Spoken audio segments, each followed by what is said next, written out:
कौड़ी गिट्टी संखले है दरियाओं की छाल, इन बातों क्या पाई ये कर सतगुरु नजर निहाले।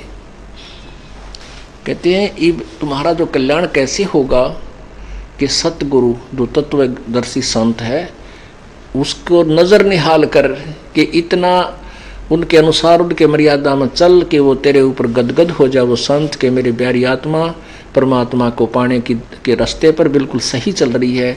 तो अंदर से जो एक हिलोर आती है संत के अंदर से, जिस भक्त की जिस बहन भाई की क्रियाओं से जो प्रसन्न हो जाता है कि ये सही मर्यादा में चला, तो वो जो एक रजा आती है उसके बाद फिर एक उसकी प्रति कसक जाती है कि बहुत अच्छी, और परमात्मा अपने बच्चे पर मेहर रखना, ऐसे ही चले। तो वो एक आशीर्वाद आपको एक्स्ट्रा मिलता है जिसको ग्रेस मार्क कहते हैं। तो यहाँ कहते हैं इन बातों के पाई ये कर सतगुरु नजर निहाल है। मान लेते नहीं वो ज्ञान भी हो गया कैसे ऐसे होता तो, और सतगुरु नजर निहाल हुआ नहीं, तुझे सार नाम फिर सार शब्द मिला नहीं तो भी बात बिगड़ेगी। इसलिए ये कल्याण कहती है बातें कहन सुन की ना है, कर पाड़ने की है।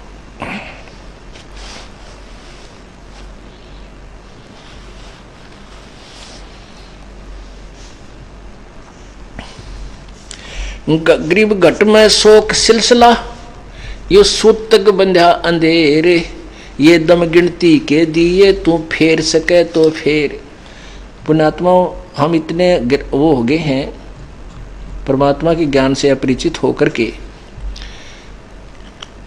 कि क्या कहते हैं जी भक्ति में मन नहीं लगता, बेटे का ब्याह ना होया, छोरी का बालक ना हुए, एक मकान बनाया था उसका ब्याह तो नहीं बन रहा, बस भक्ति तो होती है कोई ना। भाई ये भी काम तभी होंगे जब परमात्मा प्रसन्न होगा।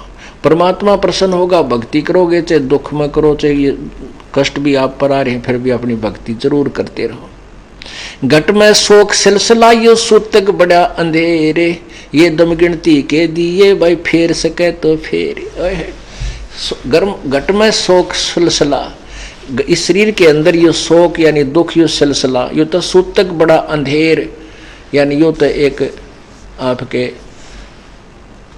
सभी के अंदर ये कष्ट जिसको टेंशन कहे ना, घट के अंदर सिलसिला सूतक बड़ा अंधेर। तो यो टेंशन रूपी जो गड़बड़ है या सबके साथ है। और कहते ये दम गिनती के दिए फेर सके तो फेर, ये सांस तो गिन कर दे रखे हैं और ये श्वास पूरे होते फिर कोई ना सुना, ये तेरी टेंशन भी ना रहेगी क्योंकि गधा बने पाछा टेंशन खत्म। आपकी मृत्यु होगी, जिस टेंशन के कारण भक्ति नहीं बनी वो भी नो की नो रहेगी। वो क्या टेंशन से ठीक होगी, वो तो भगवान ठीक करेगा। उसके चरणों में रो के पीठ के अपना याद जरूर करता रहे। तो कहते हैं घट में शोक सिलसिला, यो सूतक बड़ा अंधेर, और ये दम गिनती के दिए भाई फेर सके तो फेर। कभी इस टेंशन के चक्कर में रह जाए। एक दरोगा जी था थानेदार, घोड़ी पर सवार होकर के जून के महीने में और किसी गांव को जा रहा था। रास्ते में एक किसान एक रहट होता था, सिंचाई का साधन होता था, एक कुआं बनाया जाता था। उस कुएं के ऊपर एक लकड़ के सहारे एक जो है ना चक्री होती थी, चक्कर, वो सपोर्ट दे करके उसके ऊपर एक बाल्टियों की चैन बना करके बहुत लंबी बाल्टी जैसे बांध देते हैं, पीपे से बांध दिया करते, पीपे ऊपर तक काट कर और वो ऐसे वेल्ड कर दिया करते रपट ला कर लोहे की चैन के, और वो ऊपर से चलती थी, नीचे पानी को भर करके ऊपर आती थी। और उसको चलाने के लिए बैलों का प्रयोग करते थे, जैसे कोल्लू चलाते, ऐसे चलता था वो। तो पुराने समय का समय था, उस समय वो लंबे लंबे लकड़ दे रखे, उधर से वो चैन जब नीचे से भर के आती है तो लोड ढीड होती है वह बाल्टियाँ, तो उससे उस पुली में, वो लोहे की पुली में और उस रहट के चक्कर में च्यों चों चों चों चर चों ऐसे चलता था वो, सूखा जैसे बोला कर ऐसे, वो एक विशेष आवाज़ आती रहती थी। तो उस दरोगा जी ने, थानेदार ने सोचा भी पानी पी लूँ और इस घोड़ी को भी पिला देता हूँ, काफ़ी लंबा सफ़र हो गया, सामने यो रहट चल रहा है, रहट से पानी नाली से होकर के सीधा खेत में प्रवेश कर रहा था। थोड़ी सी नाली थी 5-4 फुट की। तो जो ही वो उस घोड़ी को निकट लेकर आया रहट के, जहां रहट से पानी गिर रहा था, तो घोड़ी उस चू चू चू चर चू जो उसमें आवाज आ रही थी रहट के चलने से, उससे वो फड़क कर 1 किला दूर जाकर डटी। दरोगा ने कहा, रे ओ किसान, इस चू चू को बंद कर, मेरी घोड़ी डरती है। अब उस किसान ने वो बैल रोक दिए, वो रहट चलना बंद हो गया और पानी निकलना भी बंद हो गया। और जो पानी निकल चुका था वो खेत में जाकर के जमीन ने पी लिया, वहां पानी जल नहीं मिला। तो दरोगा जी घोड़ी ने फिर निकट लाया उसके पास, वहां जल नहीं। दरोगा बोला कि ओ किसान, वो जल निकाल, बैल चला। उसने बैल चला दिए। बैल चलाने वहां चू चर रही घोड़ी फिर भाग गई। तो उसने कहा भैया चू चू बंद कर। उसने फिर चू चू बंद कर दी, रेट रोक दिया। वो फिर निकट लाया तो जल पाया नहीं, क्योंकि उसमें बालू रेत होते थे, वो जल नहीं मिला। कहा जल निकाला, तो वो बैल चलाने पड़े। वह फिर घोड़ी भाग गई। तब उस किसान ने कहा कि दरोगा जी, इस चू चू में पी लो, पीना होता ना मरोगे दोनों तुम। इस चू चू में पानी मिलेगा, नहीं तो चू चू बंद होगी, पानी नहीं।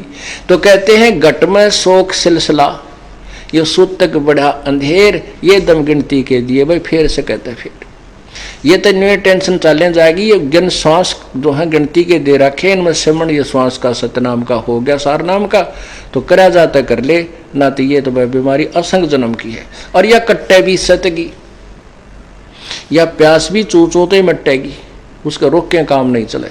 इसलिए हिम्मत सी करके परमात्मा की भक्ति हमने करते ही रहना चाहिए, तब ही बात बनेगी।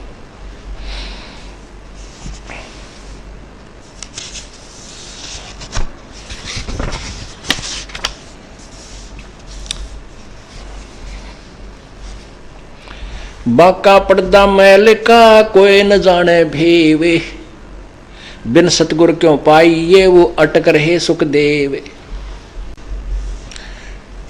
तोड़ पिंजरा ले गई मंजारी मुस्काले, कृष्ण कन्हैया पर चली वो बाली झीमर की भाल। अब क्या बताते हैं कि काल तो वही नू खाओगा सबको, जैसे बिल्ली जो है चूहे को उठा ले जाती है। इसी प्रकार जैसे श्री कृष्ण के पैर में एक बालिया नाम के शिकारी ने, धीमर ने, और उसके तीर मारा था और कृष्ण जी की मृत्यु होगी विषाक्त तीर लगने से। कहते हैं यू काल तो ऐसे खा जाएगा, सभी को खाएगा।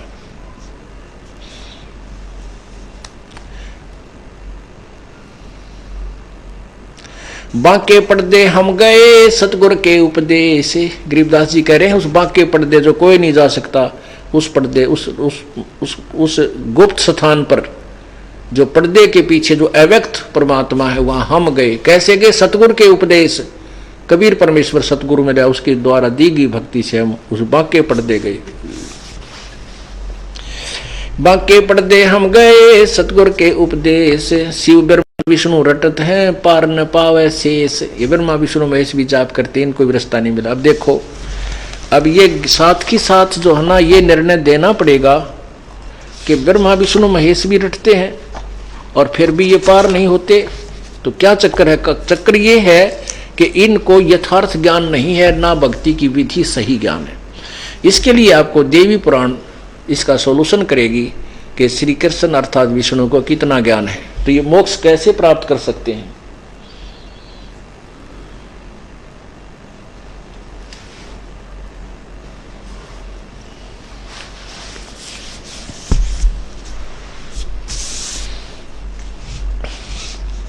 ये देखिएगा श्रीमद् देवी भागवत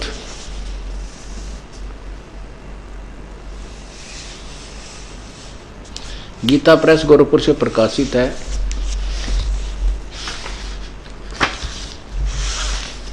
इसके संपादक कौन है? हनुमान प्रसाद पोदार, चिमन लाल गोस्वामी। कहाँ से प्रकाशित है? प्रकाशक एवं मुद्रक गीता प्रेस गोरखपुर, गोविंद भवन कार्यालय कोलकाता का संस्थान। इसके तीसरे सकंद में ना प्रथम सकंद में ये देखिएगा, प्रथम सकंद और अध्याय नंबर 4 ये देखिएगा, प्रश्न नंबर 28 पर 28 यहां श्री विष्णु जी के ज्ञान के सतर की जानकारी आपको देते हैं। ये देखना, नारद जी ने कहा, महाभाग व्यास जी, तुम इस विषय में जो पूछ रहे हो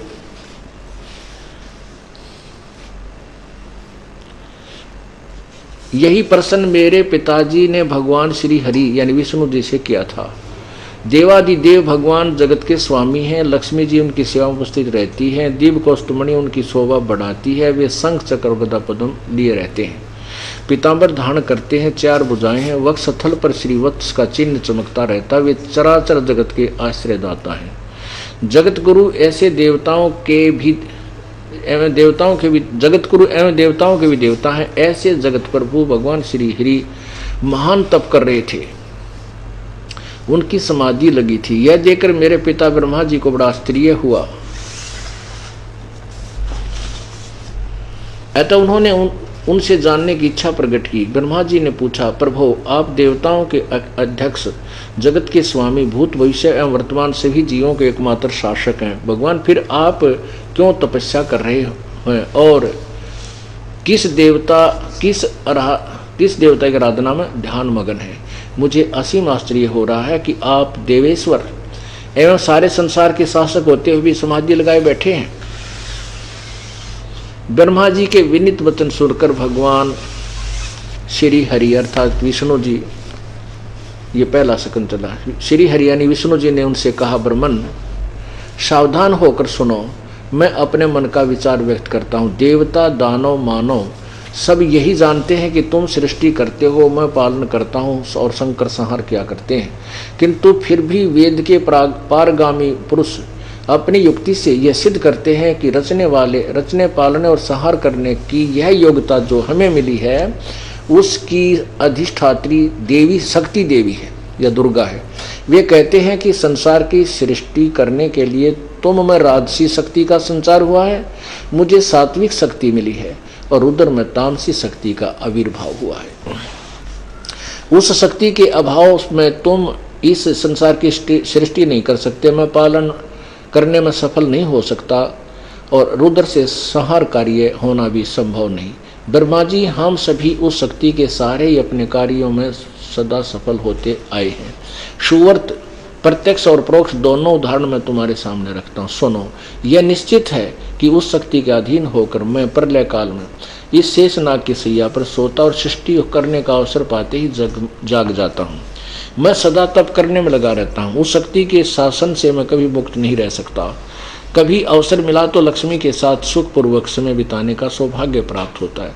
मैं कभी तो दानों के साथ युद्ध करता हूँ। अखिल जगत को भय पहुँचाने वाले दैत्यों का विकराल शरीरों को शांत करना मेरा परम कर्तव्य है। यहाँ देखो फिर 29 पृष्ठ के इसी पे, मुझे इस प्रकार शक्ति यानी दुर्गा के शक्ति के अधीन होकर रहना पड़ता है। उन्हीं भगवती शक्ति का मैं निरंतर ध्यान किया करता हूँ। ब्रह्मा जी, मेरी जानकारी में इन भगवती शक्ति से बढ़कर दूसरे कोई देवता नहीं है। जय हो विष्णु जी की। अपने आत्मा इनको जगत गुरु लिखा है, भूत भविष्य के जानने वाला लिखा है।